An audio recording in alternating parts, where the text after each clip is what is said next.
오늘 말씀의 제목은 성령과 함께 증인됨입니다. 우리가 그리스도만으로 산다, 그리스도인으로서 산다라고 하는 것은 우리의 믿음의 내용을 반영하는 삶을 사는 삶이어야 한다라고 하는 사실을 기억할 수 있기를 원합니다. 이름만 가진 자들이 아니라 반드시 그 내용이 우리의 머리 가운데 있고 가슴 가운데 있고 우리의 삶의 현장 가운데에 그 그리스도인의 신앙의 내용이 있어야 할 수밖에 없다라는 사실을 기억할 수 있기를 원합니다. 우리가 실질적으로 향초를 피워 놓으면 그 향이 그 방 가운데에 냄새가 나지 않을 수 없다라고 하는 사실을 우리가 아는 것처럼 우리가 하나님께서 우리에게 주신 믿음이 진짜라고 한다면 그 믿음은 우리가 믿는다는 그 예수 복음은 분명히 우리 성도가 사는 인생에 영향을 미칠 수밖에 없습니다. 그래서 오늘 말씀 사도행전 5장을 통해서 이 예수 복음이 지시하는 성도의 인생의 방향성 그리고 그것에 의해서 그려지는 결과적인 어떤 그림, 예시로서의 그림에 대해서 우리가 한번 나눠볼 수 있기를 원합니다. 오늘 우리가 읽은 본문이 조금 길긴 긴데요. 17절부터 42절에는 교회의 첫 번째 매맞음에 대해서 기록하고 있습니다. 사도행전의 이 초반 이야기가 첫 번째 경험한 교회의 여러 가지 경험들을 기록했다라고 우리가 계속 이야기하는데 좀 더 정확하게 이야기를 하자면 교회가 경험한 첫 번째 채찍질에 대해서 기록하고 있습니다. 예수 그리스도에 대한 신앙의 고백과 또 그것을 증거하는 증인됨 때문에 우리가 실제 인생을 살아가면서 물리적인 조건에 제약을 받는다라고 하는 것은 상당히 힘든 상황임에 틀림이 없습니다. 게다가 이 사도들이 당한 것처럼 실질적으로 신체에 물리적인 폭력이 가해진다라고 하면 그것을 상상하는 것만으로도 우리는 두려움 가운데 있을 수 있습니다. 예를 들자면 일제시대라든지 6.25를 거치면서 기독교가 받았던 박해의 이야기들, 고문받는 이야기들, 감옥에 갇힌 이야기들, 그것으로 인해서 가정의 어려움을 당하는 그런 이야기들을 들었을 때 우리는 내가 진짜 예수님 부인하지 않고 저 자리에 서 있을 수 있을까?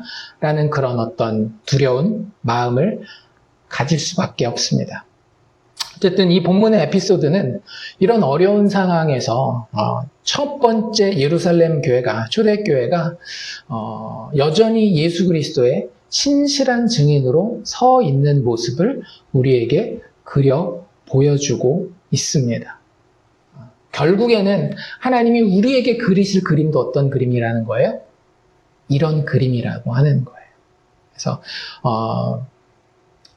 어떻게 이럴 수 있지? 라는 그런 모습이 사실 있는 건 사실이거든요. 매를 맞고 고문을 당하는. 여기서 그냥 간단하게 사도들을 불러 채찍질하여서 놓아주었다라고 이야기하지만 사실 여기서 채찍질은 채찍으로 40에 하나를 감한 매를 맞는 거예요. 매 맞았던 경험들을 한번 어렸을 때 떠올리시기를 바랍니다. 40대에서 하나 감한 39대를 맞아본 적이 있나요? 대부분 한국에서 많은 경우에 부모님들이 체벌을 한다 해도 기껏해야 종아리나 손바닥 맞는 것일 텐데 그것도 10대 넘게는 잘 맞지 않잖아요. 그런데 이 사도들이 지금 받게 된 그런 어떤 물리적인 제약은 채찍으로 정말로 있는 힘껏 다하여서 그들을 40에서 하나 감한 매를 때린 그런 상황이었다라고 하는 겁니다. 그런데도 그들은 여전히 신실한 증인으로 서 있는 모습을 우리에게 보여줘요. 여기서 이제 우리는 갈림길에 서게 됩니다. 두 가지 갈림길이 있다라고 우리는 생각을 하죠. 하나는 뭐예요? 그래, 나도 정말로 주님을 사랑하는 이 마음을 내 마음 가운데 꼭 품고 참 이런 어려움이 있더라도 누가 내 목에다가 칼을 대는 한이 있더라도 나는 배교하지 않겠어. 예수님 안 믿는다라고 배신하지 않겠어. 라는 그런 어떤 결단을 할 수도 있고요. 또 한 가지 길은 어떤 길이에요? 너무 겁이 나니까 나는 거기까지는 못하겠고 혹시 이런 상황이 되면 부인하더라도 주님 용서해 주세요. 이런 방향으로 어떤 이 갈림길에서 길을 선택하는 그런 마음의 어떤 태도를 갖게 되는 이 두 가지를 놓고 어쩌면 약간 고민하는 그런 것이 이 본문을 대하는 우리의 마음이 될 수 있지 않겠나라는 생각을 하게 됩니다. 그런데 그런 조건들, 선택의 조건들을 좀 내려놓고 오늘은 그냥 본문이 이야기하는 것을 그냥 그대로 좀 보았으면 좋을 것 같아요. 보면 좋을 것 같아요. 왜냐하면 계속 이야기하지만 사도행전은 우리 보고 니네들 이래야 된다, 뭘 해야 된다, 말아야 된다라는 이야기를 하는 책이 아니에요. 사도행전은 여전히 예수님이 교회를 통하여 일하고 계십니다. 우리를 위하여 죽고 다시 살아난 그분이 우리에게 약속하신 대로 여전히 이루고 계시는 중입니다에 대해서 이야기하고 있는 것이기 때문에 우리는 그것을 예수님이 이렇게 하고 계시는구나 라는 측면에서 1차적으로 받아들이면 좋을 것 같습니다. 그래서 오늘 본문의 배경을 우리가 쭉 다시 한번 우리 스스로에게 상기시킬 수 있기를 원하는데요. 1장부터 시작해서 여기 5장에 이르기까지 초대교회의 상태가 어땠는지를 먼저 우리가 정리를 하면서 오늘 본문도, 오늘 우리가 가졌던 그 질문도 도대체 어떻게 이들이 이런 모습으로 설 수 있는지에 대한 질문도 본문에 의거해서 차근차근 한번 답을 해볼 수 있기를 원합니다. 일단 간단하게 요약해서 이 당시의 초대교회와 사도들의 상태를 이야기한다라고 하면은요, 그들은 성령이 임하여서 권능을 받았고 예수의 증인이 된 상태였습니다. 이거 어디서 많이 봤죠? 어디서 봤어요? 1장 8절에서 우리가 이미 읽었고 많은 분들은 이 구절을 암송하고 있습니다. 어떻게 돼요? 사도행전 1장 8절 오직 성령이 너희에게 임하시면 너희가 권능을 받고 예루살렘과 온 유대와 사마리아와 땅끝까지 이르러 내 증인이 되리라 라고 하신, 여기 다 무슨 시제였어요?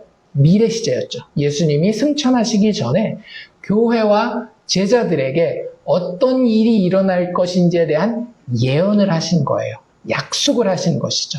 그 일이 실질적으로 일어나고 있는 것이 지금 사도행전 2장에 나와 있는 성령 강림 사건이라든지 그 이후에 기적을 베푼 사건이라든지 그리고 여기에 계속 이어지는 백성들이 복음을 듣게 되는, 사도들을 통해서, 교회들을 통해서 복음을 듣게 되는 그런 이야기라고 하는 사실을 우리는 계속 봐왔습니다. 그래서 초대교회와 사도들은요, 일단 첫 번째 어땠다? 성령이 충만한 상태였다라고 하는 거예요. 제가 계속해서 거듭거듭 말씀드리지만 성령 충만했다라고 하는 것은 그들이 어떤 특별한 신비로운 체험을 했다든지 어떤 초자연적인 능력을 가졌다라고 하는 것이 성령 충만함의 핵심이 아니라고 하는 겁니다. 성령 충만은 뭐냐? 영적으로 죽어있는 죄인이 하나님의 영의 도움으로 예수를 그 어떤 현실보다도 더 큰 현실로 체험하게 되는 것이 성령 충만의 상황이에요. 그들이 눈에 보는 어떤 상황보다도 예수의 죽음과 부활이 가장 크고 놀랍고 영광스럽고 중요한 현실로 그들 마음 가운데 받아들였던 거죠. 그래서 그들은 어떻게 할 수 있었어요? 유무상통할 수 있었잖아요. 우리가 세상을 바라본다라고 한다면 예수의 현실이 그렇게 큰 현실이라고 생각되어진다라고 생각하지 않으면 세상에서 돈보다 큰 현실이 어디 있습니까? 그래서 그 돈을 어떻게 해서든지 악착같이 내 컨트롤 안에 두려고 하잖아요. 그런데 그들에게는 그 돈이 가장 큰 현실이 아니었던 거예요. 그것보다 더 큰 현실, 죽음을 이기고 사신 예수 그리스도의 왕 되심, 예수 그리스도의 구원자 되심이 그들에게는 너무나 크고 놀라운 현실로 자리 잡고 있었기 때문에 물질이라고 하는 것 하나님이 우리에게 쓰도록 주신다라는 거 알고 있었지만, 그래서 그 필요가 나와 다른 사람들에게 있다라는 것을 알고 있었지만 그것을 내어놓을 수 있는 그런 일들이 초대교회 가운데에 벌어진 것입니다. 이게 성령 충만하다라고 하는 거예요. 또 세상 사람들은 자기 이름의 영광을 위하여 살잖아요. 뭐라도 조금이라도 잘나고 잘하고 사람들에게 내놓을 만한 것이 있으면 다 내 이름을 은근슬쩍, 어떤 사람은 아예 대놓고, 요즘에 좀 세련된 세대 같은 경우는 간접적으로 드러내기를 원하잖아요. 사도들도 얼마나 그럴 수 있는 요인들이 많이 있었어요. 기적을 베풀죠. 놀라운 일들을 막 행하는데 그 일들을 행할 때에, 그래, 니들이 이 사도들의 말을 안 들으면 누구의 말을 듣겠어? 우리가 예수님 잘 믿으려면 날 잘 따라야 돼 라고 이야기할 수 있는 상황에서조차도 그들은 다 내려놓고 뭐라고 이야기를 하고 있어요? 은과 금은 내게 없지만 내게 있는 그 이름, 예수의 이름을 줄 것이다. 그리고 그들이 하는 모든 일들도 역시 그 이름으로 이루어졌다라고 이야기를 하면서 세상에서 자신들이 챙길 수 있는 자기 이름의 명예가 별로 중요한 현실이 아니라는 것을 인정합니다. 예수의 이름만이 높아지는 것이, 그것만이 가장 중요한 현실이라는 것을 그들 스스로 체험하고 있었어요. 그들이 막 내가 이래야지라는 어떤 의지와 노력이 아닌, 그냥 예수가 그들 안에서 성령 충만함으로 가장 현실다운 현실로 체험되고 있었다라고 하는 겁니다. 어떻게 해서 그들이 매일매일 모일 수 있겠어요? 지금 우리가 그냥 가족들끼리만이라도 매일매일 가정 예배 드립시다라고 얘기했을 때에 많은 현대의 기독교 가정들이 다 예수를 믿는다라고 고백하는 사람들도 매일매일은 좀 그렇지 않나요? 라고 이야기할 수 있을 만한 그런 상황 아니었습니까? 근데 그 사람들은 가족들도 아니었더라고요.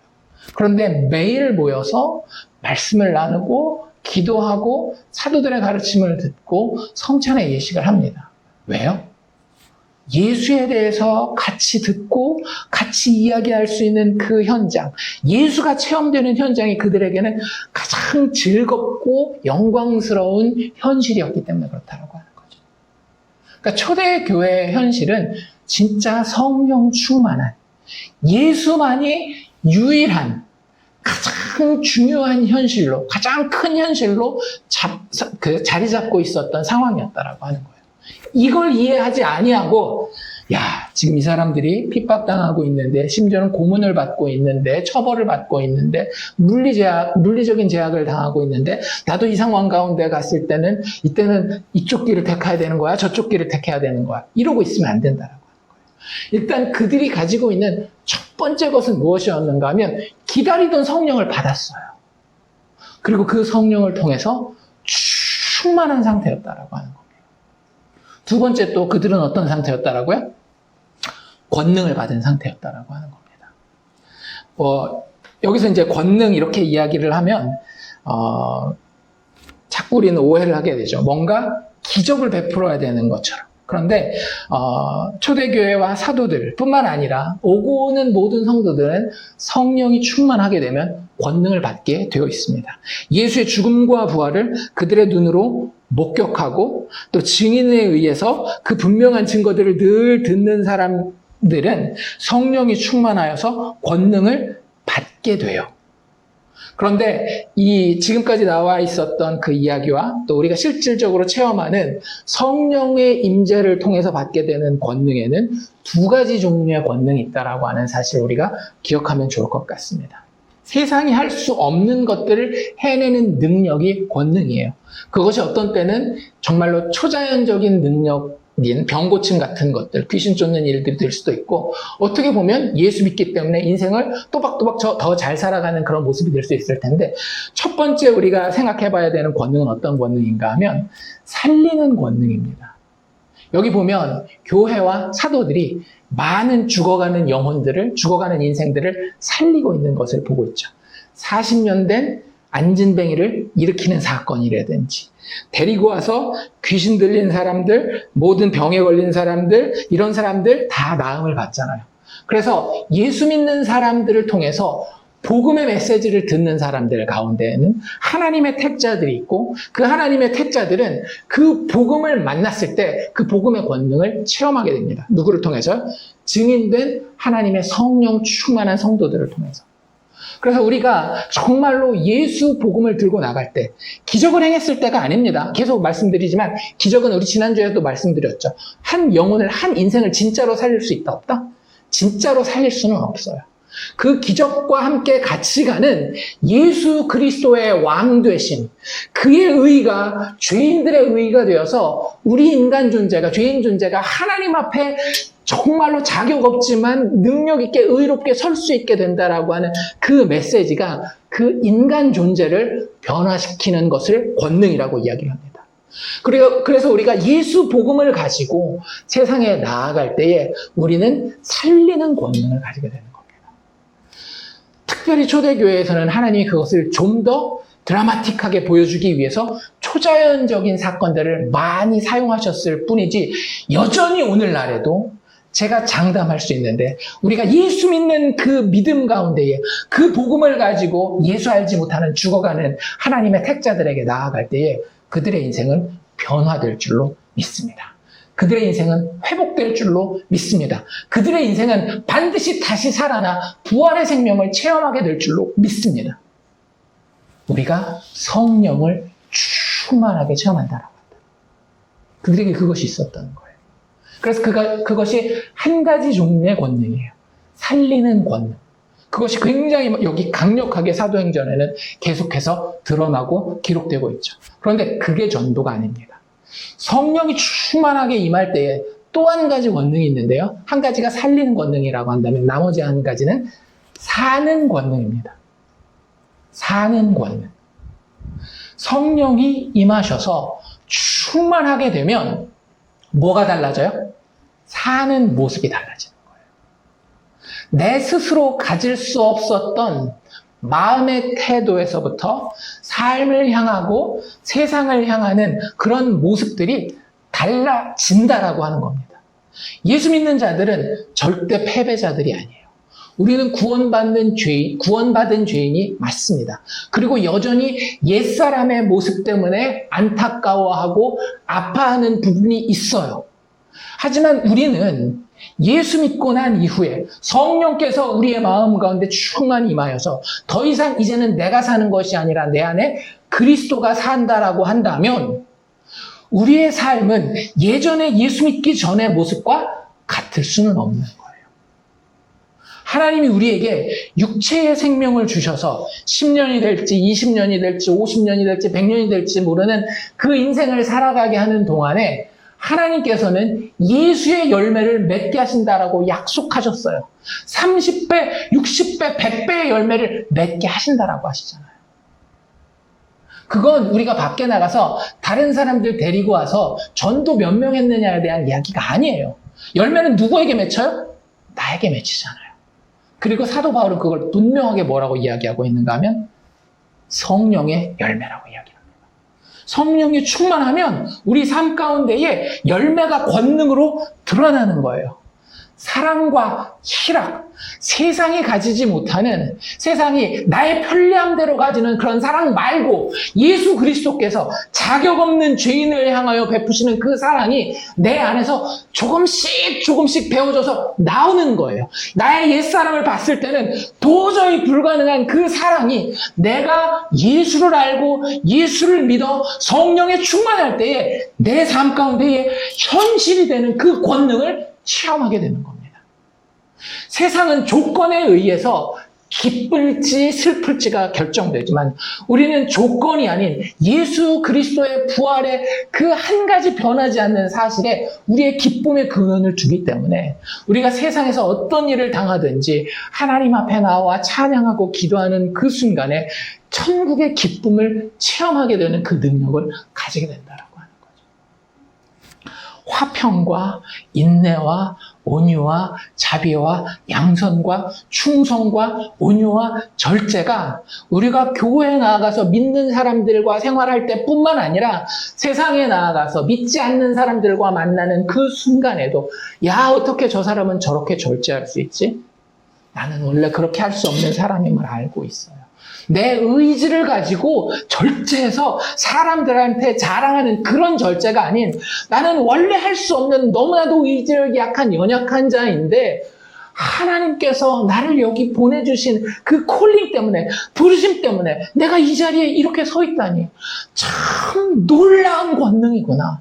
하나님 앞에 영광을 돌립니다. 오직 예수만이, 내 안에 충만하게 계신 성령만이 이 모든 권능의 근원이시군요. 내가 그 십자가 사랑하고 의지합니다. 아름답습니다. 라고 하는 사는 권능을 받게 된다. 놀랍지 않습니까? 그런데 이게 아까도 얘기한 것처럼 순서가 있는 거죠. 성령이 임하셔야 돼요. 그리고 그 성령이 우리에게 충만하시면 우리가 다른 사람을 살리는 권능을 받습니다. 우리가 내 삶을 여전히 육체를 가지고 있지만, 옛사람의 습성이 내 안에 있지만 내 삶을 그리스도 닮아가는 그 모습으로 살아가는 권능을 받게 돼 있더라고요. 그게 초대교회의 모습이었어요. 아까 얘기했던 유무상통의 모습이 그들이 노력한 모습이었습니까? 유무상통으로 노력하려고 하나님 앞에 서면 어떻게 돼요? 아나니와 삽비라 같이 되는 거예요. 내 노력은 반드시 내 이름의 영광을 챙기게 돼 있거든요. 그리고 결국에는 할 수 없게 돼 있어요. 하나님 앞에서 인정받지 못하는 죽음의 자리에 이를 수밖에 없는 것이 내 의지를 가지고 권능을 취하려고 하는 것이 그런 모습인 거예요. 하지만 바나바와 같은 케이스는 어땠어요? 그는 자랑할 수도 없었고 하지도 않았어요. 왜요? 하나님께서 그 마음 가운데 예수의 영을 주셔서 그 예수를 현실로 바라보고 살아갈 때에 사는 권능이 그에게 주어졌기 때문에 그런 겁니다. 사도들의 모습들을 보면은요, 그 누구도 자신의 기적을, 자신의 헌신을 자랑하는 자가 없어요. 사도 바울이 그런 것들을 언급할 때마다 뭐라고 얘기를 해요? 내가 미련한 방식으로 좀 얘기를 해보자. 니들이 하도 못 알아들으니까. 그렇게 자랑할 수 없었던 이유는 뭐라고요? 성령께서 임하셔서 내가 아무 한 것 없이 거저 받은 권능이기 때문에 그래요. 그런데 그 권능은 현실이라고 하는 거죠. 사모합시다. 그 권능을 사모합시다. 우리 산자잖아요. 내가 진짜 산자 같은 삶을 살 수 있도록 주님 좀 도와주십시오 라고 기도하고 말씀 보면서 성령을 사모하여서 그 삶을 체험하자고요. 그 권능을. 그리고 세상 가운데 나가셔서 사람들 사이에 살리는 권능을 드러내서 하나님이 만나게 하시는 그 택자들을 살려내는 그 영광스러운 현장 가운데 우리가 있잖아요. 그게 평생에 한 명일 수도 있어요. 하나님이 우리를 이 땅에 남겨놓으신 이유는 우리로 하여금 그 권능을 가지고 예수 대신에 예수 자리에 서게 하기 위함이에요. 그게 초대교회의 두 번째 상황이었다라고. 성령이 임하였고 그들은 그 성령의 충만함을 통하여 권능을 받았습니다. 그리고 결국에 그들은 어떤 모습으로 서게 돼요? 본인들이 전혀 생각지도 상상하지도 못했던 예수의 증인의 이름으로 서게 됩니다. 예수 제대로 믿으면은요, 예수를 제대로 만나면은요, 그 마음 가운데 어떤 마음이 들까요? 세상에서 우리는 내가 올바르다라고 하는 판단이 드는 어떤 것만 발견해도 다른 사람들에게 그걸 알려주고 싶어 합니다. 그게 다른 사람이 볼 때는 아무리 덧없어 보이는 것이라 할지라도 축구를 너무 좋아해서 한 팀의 골수 팬이 된다든지, 예를 들자면 메시의 팬이 된다든지, 농구를 너무 좋아해서 어떤 팀, LA 레이커스를 좋아한다든지, 그러면은요, 그 팀에 무슨 일이 있을 때마다, 그 선수에게 무슨 일이 있을 때마다 어떻게 해요? 사람들한테 알려주기를 원해요. 그 사람도 관심을 갖고, 그 사람도 내가 느끼는 그 기쁨을 느끼게 해요. 그걸 우리는 증인됨이라고 얘기합니다. 많은 축구 팬들은 메시의 증인 되는 역할을 너무나 열심히 하고, 메시가 부탁하지 않았어요. 하지만 그가 미국에 들어온 순간부터 지금까지 모든 경기를 이겨가고 공격 포인트를 기록할 때마다 사람들은 메시의 증인이 되어서 인스타그램에, 본인의 소셜미디어에 다 올리고 자기한테 뭐 도움되는 거 있어요? 메시가 골 넣을 때마다 은행에 100불씩 꽂힙니까? 아니잖아요.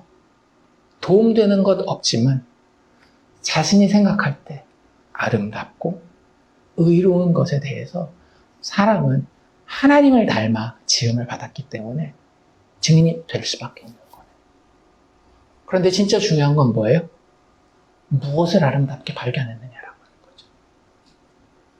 무엇이 능력 있게 그 사람의 실제 일상 가운데에 그 마음에서 현상에서 작동하고 있느냐라고 하는 거예요.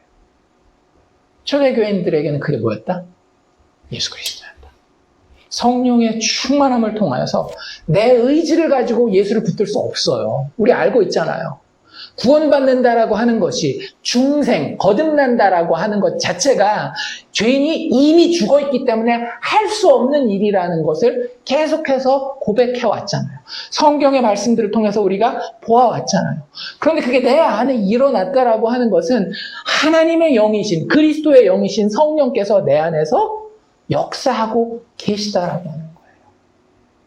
그러면 그 성령은 우리 삶 가운데에 그 예수의 능력으로 역사하시고 궁극적으로는 그것을 아름답게 볼 수 있는 영적 생명력을 주십니다.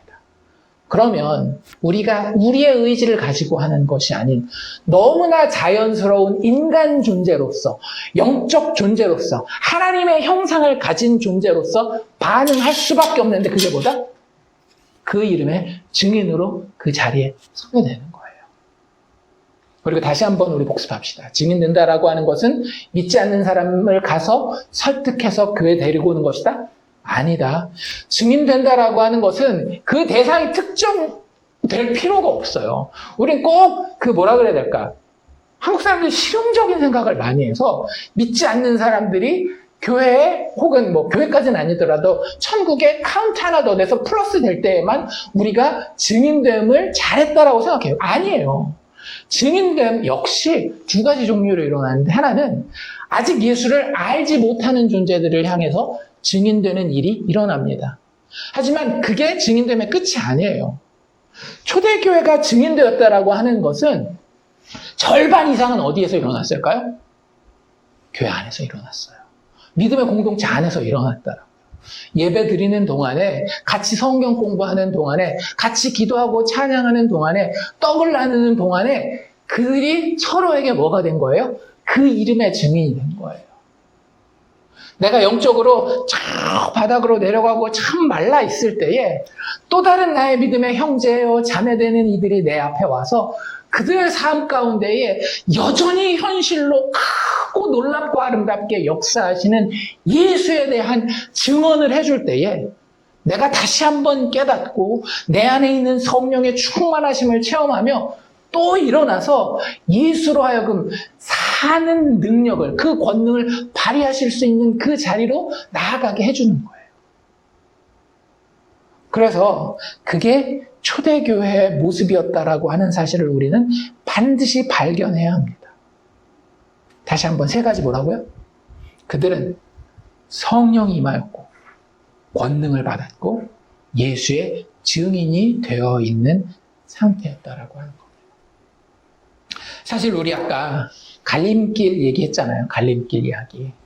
이런 예수를 믿으면서 사실 미국에서는 그런 큰 이런 물리적인 어려움은 안 당하잖아요. 어떤 그래야 될까? 심리적인, 정치적인, 문화적인 그런 어려움을 당할는지는 몰라도 이런 물리적인 어려움을 당하지는 않지만 그래도 우리가 그것을 당한다라고 하는 그런 상황 가운데 우리를 둔다라고 한다면 앞으로는 아까 이야기했던 그 두 가지 갈림길 앞에서 고민하지 마시길 바랍니다. 그 두 가지 길은요 다 예수 앞에 선 길이 아니에요.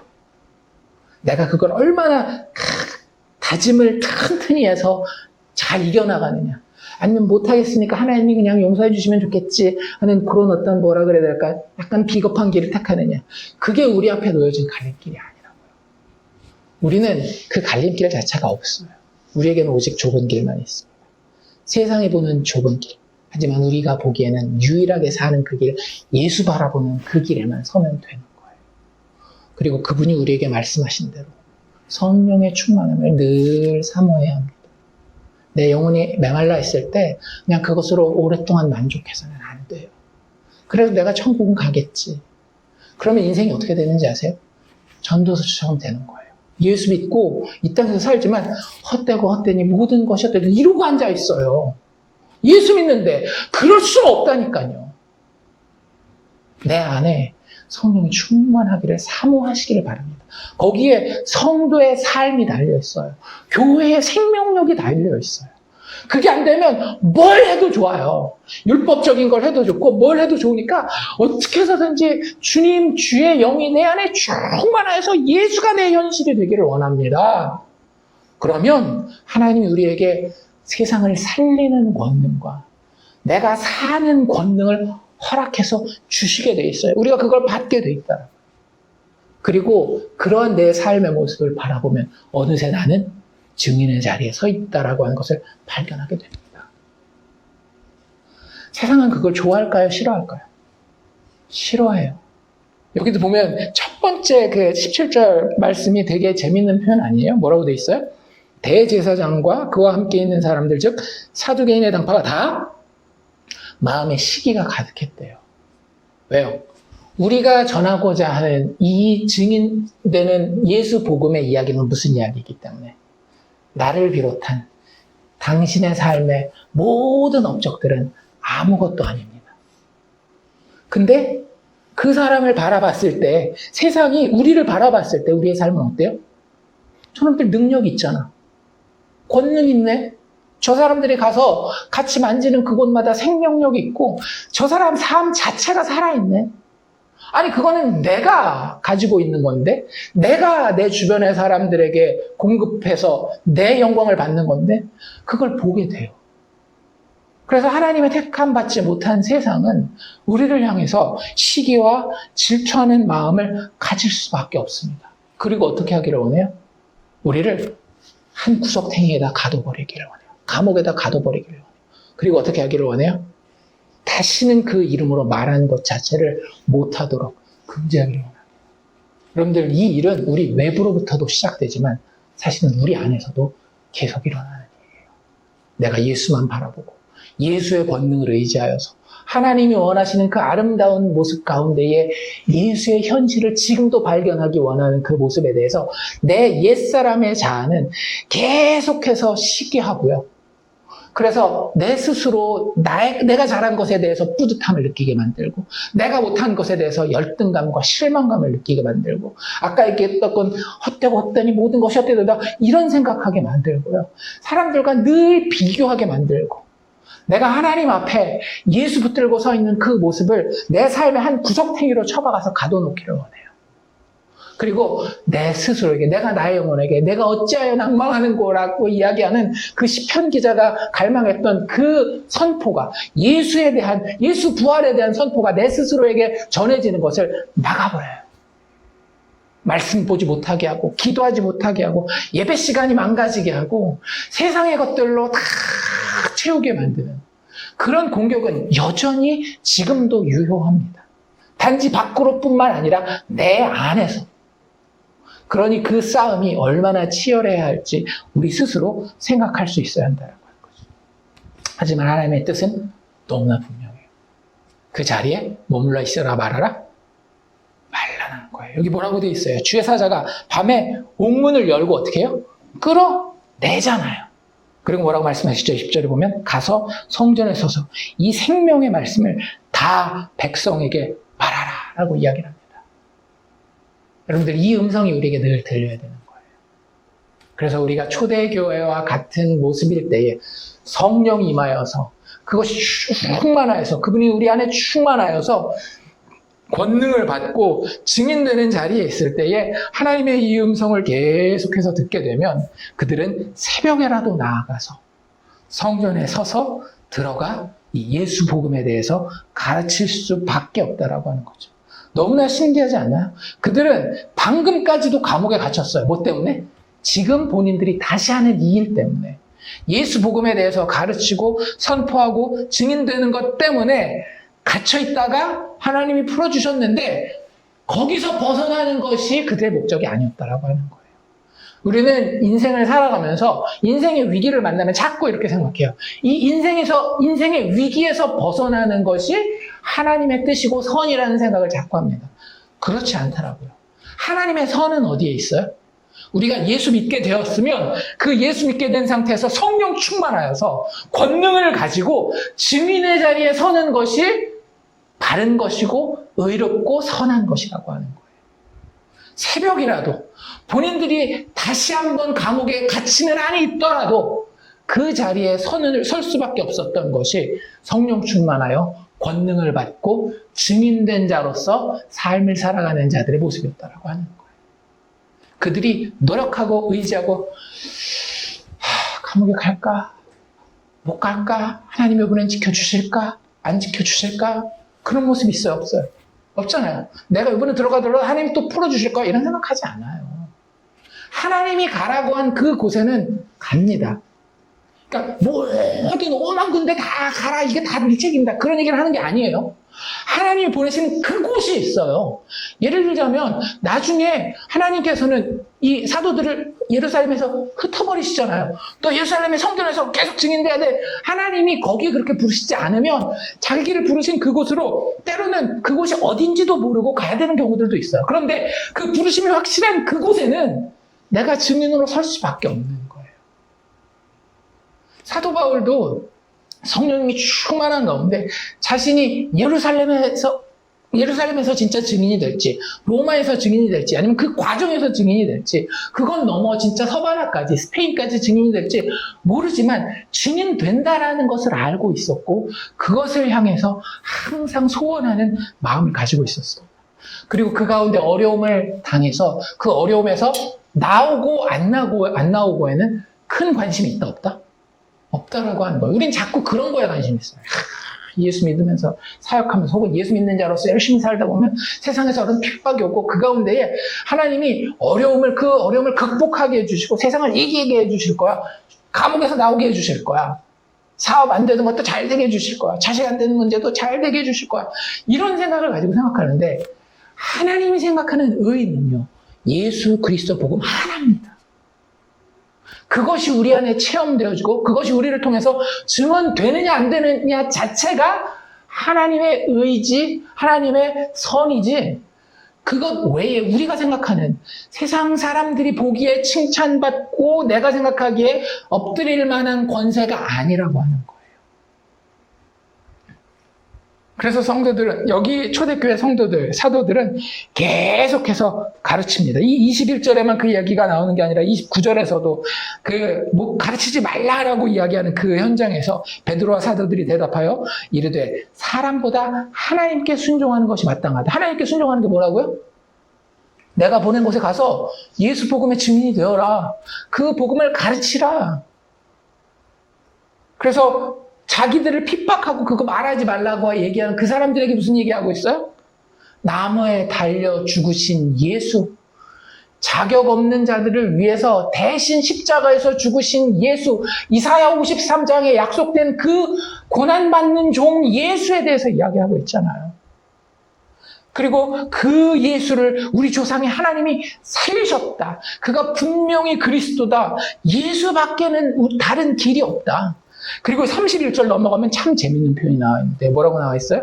이스라엘에게 회개하도록 하셨다? 아니요.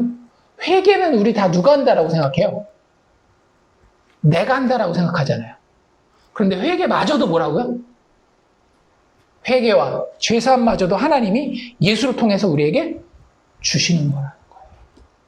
진짜 모든 것이 뭐를 통해서만 이루어집니까? 예수 그리스도 십자가 죽음과 부활의 은혜로만 주어지는 그 이야기를 계속 가르치고 선포하고 심지어는 반대하는 자들 중에도 예수 믿을 사람이 있을지 모르니 그 자리에 증인으로 서 있는 거예요. 실제 이 일이 언제 일어나요? 바울에게서 일어나지 않습니까? 스데반 집사가 자기를 핍박하는 자들에게 예수에 대해서 이야기하는, 나를 반대하는, 나를 지금 죽이려고 하는 이 사람들 중에도 하나님의 택자가 있을지 모른다라고 하는 그 자리에서 예수 증인으로 예수 복음에 대해서 이야기하잖아요. 그러니까 하나님의 뜻을 분명히 알고 있는, 성령이 충만한 권능을 받은 하나님의 증인은 이 자리를 향해 갈 수밖에 없는 거예요. 내가 그럴 수 있느냐 없느냐에 대한 문제가 아니라 하나님이 그 그림을 그리시겠다라는 거예요. 그 사이에 내가 성공하고 실패하고는 내가 자랑하고 내가 부끄러워할 만한 일입니까? 아닙니까? 아니에요. 나에 대한 이야기가 아니기 때문에. 또 저 넘어가서 41절에는 뭐라고까지 이야기를 하고 있어요? 진짜 아름다운 모습이죠. 영광스러운 모습이죠. 권능 있고 담대한 모습이죠. 어떻게 사도들은 그 이름을 위하여 능욕받는 일에 합당한 자로 여기심을 기뻐하면서 공회 앞을 떠나가니라. 이거 자기 의지 가지고 하는 걸까요? 만약에 그랬다라고 한다면요, 기쁨보다는 사실은 뭐가 있어야 돼요? 뿌듯함이 있어야 돼요. 내가 이것마저도 견뎌냈다. 그런데 우리 존 파이퍼 목사님이 늘 이야기하는 것처럼 예수 믿는 자들에게는 기쁨이 있습니다. 여러분들 기쁨은 언제 생기는지 아세요? 사랑하는 마음이 있을 때. 사랑하는 마음이 있을 때 인간에게는 진짜 기쁨이라고 하는 것이 나오는 거예요. 하나님 우리를 그렇게 만들어놨기 때문에. 그런데 초대교회는, 이 제자들은, 사도들은 누구를 사랑했어요? 나를 위해 죽으시고 다시 살아나신, 나와 3년 동안 같이 계시면서 하나님이신 그분이 자신을 나에게 온전히 드러내시고 그것만으로도 부족해서 나를 위해 직접 죽으시고, 베드로 같은 경우는 그 자리에서도 내가 부족하여 당신을 3번이나 부인했는데도 여전히 나를 찾아오셔서 나를 품으시고 나에게 이 성령을 선물로 주시고 그것도 부족해서 권능을 베풀 수 있도록 그 예수 내가 사랑합니다. 그 예수를 사랑하는 그 사랑함 때문에 그 이름을 위해 창피를 당하거나 불편함을 겪는다든지 고통을 당하는 것마저도 기뻐하는 거예요. 여러분들, 사랑하는 사람을 위해서 내가 뭔가 희생을 할 수 있을 때, 기여를 할 수 있을 때 느끼는 그 기쁨을 아십니까? 내가 저 사람 때문에 오늘 회사에 늦었어. 저 사람이 너무 아프고 힘들고 더 급한 일이 있어서 그걸 도와주느라고, 그래서 그 사람을 안정시켜주고 그 사람의 마음에 평안을 주는 일을 하느라 내가 오늘 내일이 늦었어 라는 그 기쁨을 아시느냐고. 내가 저 사람을 사랑할 수 있구나라는 그 마음이, 그 기쁨이 사도들에게 있었던 거예요. 사랑의 증인이 되는 겁니다. 내가 사랑하는 나의 구원자 예수 그리스도의 증인되는 그 자리. 42절에도 뭐라고 돼 있어요? 그들이 날마다, 또 나오죠. 날마다. 이게 가능한 일이다, 불가능한 일이다? 성령 충만하지 아니하고 권능 받지 아니하면 불가능한 일인 거예요. 그런데 하나님은 이 모습이 이상적이고 아름다운 모습이라고 그려주고 있다라고요. 날마다 성전에 있든지 집에 있든지 그들의 모든 대화의 가르침의 핵심은 뭐예요? 예수는 그리스도다 라고 가르치기와 전도하기를. 이거 전도를 우리는 자꾸 예수 믿지 않는 사람들한테 나가서 예수 믿으세요 이런 거라고 생각할지 모르겠는데, 원래 단어가 무슨 뜻이냐, 유앙겔리오라고 하는 헬라어 단어거든요. 유앙겔리온이 복음이잖아요. 그래서 복음을 전하니까 전도다 이렇게 많이 번역을 하는데, 원래 이 단어는 무슨 얘기냐면 좋은 소식을 말하다라는 거예요. 대상을 꼭 믿지 않는 사람으로 특정하지 않습니다. 그래서 오히려 영어 번역본들은 뭐라고 많이 번역하고 있는가 하면 teaching and preaching이라고 돼 있어요. 그러니까 우리의 공동체 가운데에, 초대교회 공동체 같이 이런 가르치고 teaching과 preaching, 선포하는 그런 일들이 있을 것이라고 하는 것이 하나님이 사도행전을 통해서 우리에게 그려주고 사모하게 하는 모습이라고 하는 거죠. 초대교회의 성도의 인생은요, 오롯이 예수 이름의 증인됨의 현장이었던 것입니다. 권능의 최종 목적지는 무엇이다? 예수 증인됨이다. 성령 받고 그들이 권능 있게 살 뿐만 아니라 권능으로 다른 사람들을 살리게 될 텐데, 그것의 최종 목적지는 그들의 주인이 되시는, 그들의 임금과 구주가 된다라고 여기도 얘기를 하고 있잖아요. 임금과 구주가 되셔서 그들에게 회개함과 죄사함을 주시는, 나무에 달려 저주받아 죽으실 뿐만 아니라 하나님의 약속하신 그리스도로 증명되어서 다시 살아나신 예수만이 그들의 증언의 내용이었다라고 하는 것입니다. 다시 한번 말씀드리지만, 교회가 세상의 시기와 분노 앞에서도 이렇게 담대히 기뻐 증인될 수 있었던 이유는 인간의 신앙적인 헌신과 비장함 혹은 장렬함 때문이 아니었다라고 하는 사실을 기억하시기를 바랍니다. 더 나아가 초자연적인 기적이 그들의 대적을 항상 압도했기 때문에 이 사람들이 이럴 수 있었던 게 아니라고 하는 거예요. 오히려 뭐 때문에요? 하나님의 일하심의 신비. 하나님이 예수 그리스도를 직접 이 땅에 보내주셔서 죄인들을 만지시고 그들을 빚으시고 그들을 온전케 하여 살리시는 그 신비를 직접 이해하고 체험했을 때에 그들을 통해서 나올 수밖에 없는 신앙 고백이 바로 이러한 삶의 모습이었다라고 하는 겁니다. 세상이 아무리 그들을 시기하고 그들 앞에 분노하여도 예수가 그들 가운데에 현실로 체험되어진다라고 한다면, 아까 41절 말씀처럼 그 이름을 위하여 능욕받는 일마저도 그것에 합당한 자로 여기심을 받는 것을 기뻐하면서 공의 앞을 떠나갈 수 있다라고 하는 겁니다. 그래서요, 결국 그들은 자기들의 능력으로 증인된 게 아니라 누구의 능력으로 증인된 거예요? 예수의 능력으로, 성령의 능력으로 증인된 겁니다.